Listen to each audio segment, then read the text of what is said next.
Hi, I'm Glen Keane. I'm the supervising animator for Tarzan. What you're about to see are scenes, rough animation, the exploratory drawings, the process that we go through in developing a character like Tarzan. There's a whole evolution that an idea goes through from beginning to end.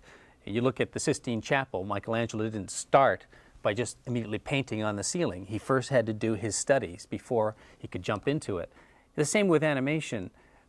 We went to Africa, we studied how animals move, we studied sculptures, anatomy. One of the things I loved about working in Paris was the chance to ride my bike and discover things along the way, like this statue by Dalou in the Place de la Nation. There's a man riding this lion, and when I went around this statue, I thought, that's Tarzan.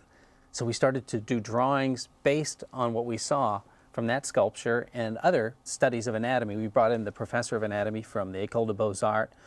I did these drawings in pencil. He went over the muscles in red.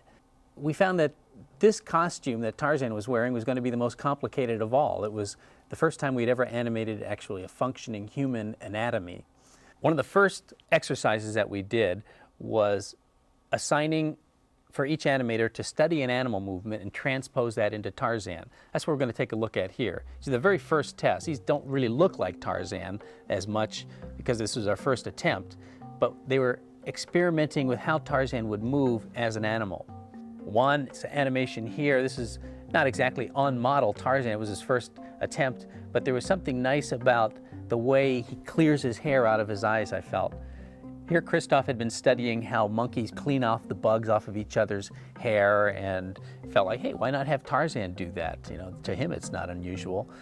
Christophe, in this scene, he was studying how basketball players hang on the hoop, and it was just a real fun fluidity and natural rhythm to this movement. At the same time, with the animal feel that he's comfortable on all fours, and it just had this great freshness and spontaneity to his movement. It was important that Tarzan be able to move on all fours in a convincing way and in a way that didn't make him feel like the family dog, that there was a spring to his step. The way he can climb up and use his feet for climbing had to be natural. Here, Thierry has got Tarzan moving through the vines with baboons. The poses are like monkeys moving through the trees. We were discovering just how far you could go with Tarzan and still have him be believable. In this scene, Eric's animation shows Tarzan stretching and waking up in the morning. He's on this tree, but it's the surprise that instead of just using his hands, his feet are just as dexterous. In this scene, David Berthier was solving a problem that I felt we were going to have, is how can Tarzan stand upright on two legs and not feel like just a regular human guy? And he kept this animal feeling to Tarzan.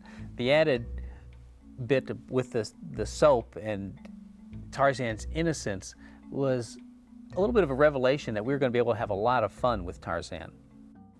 In Zoltan's animation here, how an animal wakes up and stretches combined with how a human stretches is the beauty of this scene. In this scene, I wanted to play the curious side of Tarzan. He finds this little perfume bottle, doesn't know what it is. And I wanted to see if you can take a gorilla sound and have it actually feel like it's coming out of Tarzan. Would it seem too big, too loud, too deep and rich? Or does Tarzan actually, can he support that kind of sound? These are study sketches that I did preparing for a scene where I wanted Tarzan to be playing with the gorillas, thinking that, hey, like the chimpanzee, he could be doing this almost like they spin around almost on their head. It's like a top. So the rough animation is based on these sketches. So when Tarzan has all the gorillas on his back, he does what's natural to him in spinning around like a chimpanzee. There's an energy that you get when you do your first rough animation. These are the very first rough tests of Tarzan sliding down this little roller coaster of a jungle with Jane in his arms. I had noticed that in front of Notre Dame, the way the rollerbladers would go between these Coke cans, they had this fun little movement with his feet. And I thought, why not have Tarzan to be able to do this? So we actually built the branches so that Tarzan's feet could be going back and forth as if they're going through the Coke cans. And I think it worked great. The animal movements that Tarzan has are fun to watch, but we really relate to Tarzan because of the human emotions he shows. Here's a sequence where you see Tarzan in the treehouse where he discovers his roots. Is this me?